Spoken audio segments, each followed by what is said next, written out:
He starts he starts the article by stating, humanity has become wise enough to discuss those forms of physical sickness over which it formerly drew the veil of shame and secrecy. But political hygiene is not so far advanced. The main source of the sickness of the German national body is charged to be the influence of the Jews. And although this was apparent to acute minds years ago, it is now said to have gone so far as to be apparent to the least observing. The eruption has broken out on the surface of the body politic, and no further concealment of this fact is possible. It is the belief of all classes of the German people that the collapse, which is some since the armistice, and the revolution from which they are being prevented a recovery, are the result of Jewish intrigue and purpose. Ford didn't believe that Jews had any place in German society. The Jew in Germany is regarded as only a guest of the people, Ford wrote. He has offended by trying to turn himself into the host. There are no stronger contrasts in the world than the pure Germanic and pure Semitic races. Therefore, there has been no harmony between the two in Germany. The German has regarded the Jew strictly as a guest, while the Jew, indignant at not being given the privileges of the nation family, has cherished animosity against his host. One pervasive theme throughout Ford's writing is something he calls the Jewish question.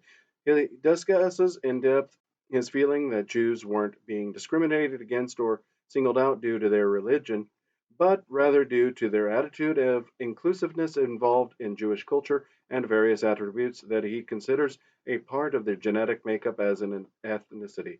In today's world, the question of political correctness is often a hot button issue, especially in America. There is a firm divide between people who believe in sensitivity and dignity for all and those who believe speech and the way we address things like gender, sexuality, race, and religion should not be altered at all with modern terminology or progressive ways of thinking. This can often lead to labels and attitudes that many find offensive. It's clear from Ford's writing that racial sensitivity was an issue of debate even back in the 1920s, particularly when it pertains to anti Semitism. The chief difficulty The chief difficulty in writing about the Jewish question is the supersensitiveness of Jews and non Jews concerning the whole matter. There is a vague feeling that even to openly use the word Jew or to expose it nakedly to print is somehow improper.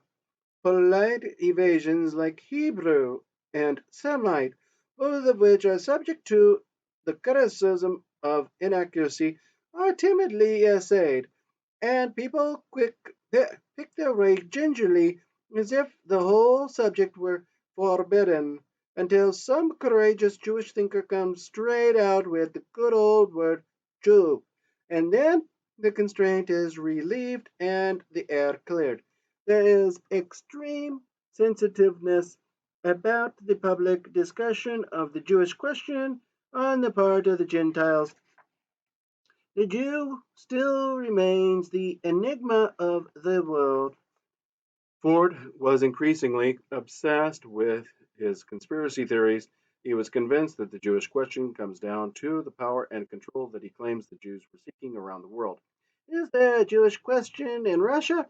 Unquestionably, in its most virulent form, whether you go to Romania, Russia, Austria, or Germany, or anywhere else that the Jewish question has come to the forefront as a vital issue, you will discover that the principal cause is the outworking of the Jewish genius to achieve the power of control.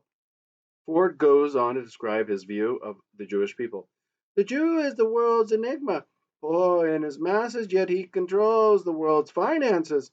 Scattered abroad without country or government, he yet presents a unity of race continuity which no other people has achieved. Living under legal disabilities in almost every land, he has become the power behind many a throne. There are ancient prophecies to the effect that the Jew will return to his own land and from that center rule the world, though not until he has undergone an assault by the United Nations of mankind. Ford and his newspaper were getting a lot of negative feedback about his articles highlighting what he considered the threat of the international Jew, and he was less than sensitive to their concerns in reply. When faced with mass criticism of the outright racist and hateful nature of the articles in his newspaper, Ford actually managed to take the stance of the victim. The series of articles is already being met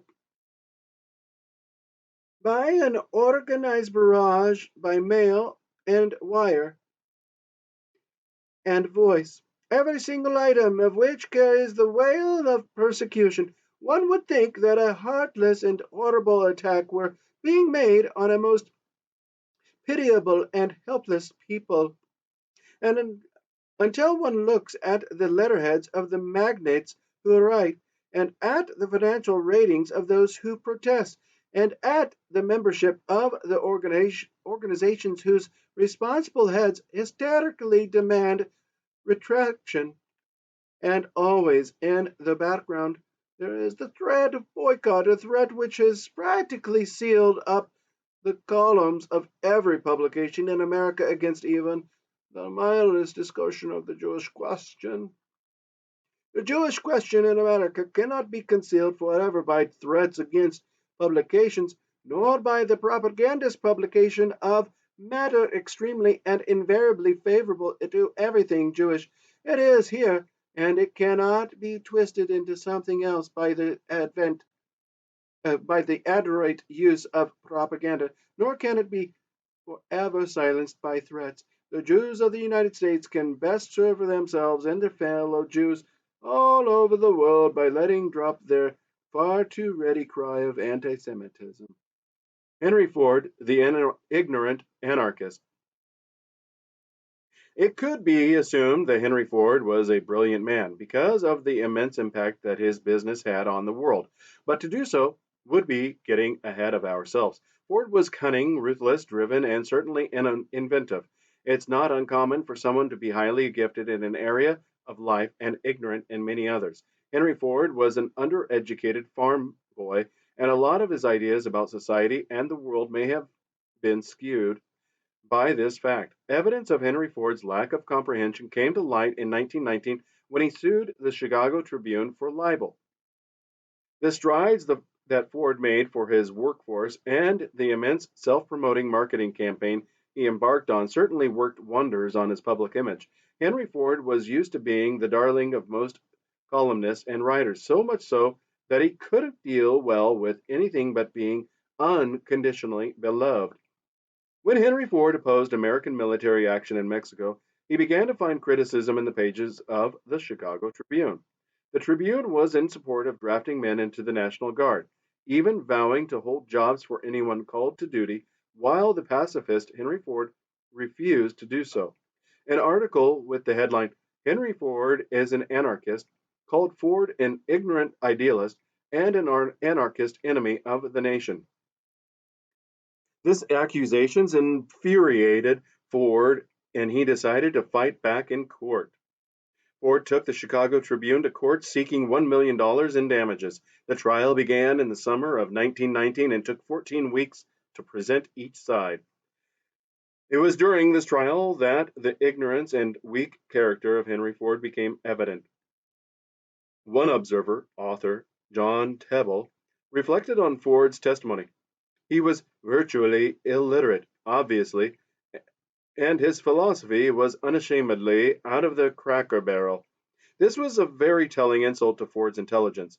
The use of the term cracker barrel refers to the old barrels of crackers that would be in the local country stores during the late 19th century.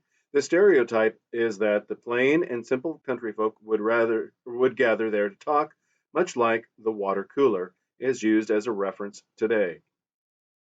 Cracker barrel philosophy was thought to be the insane ramblings of ignorant and rural citizens.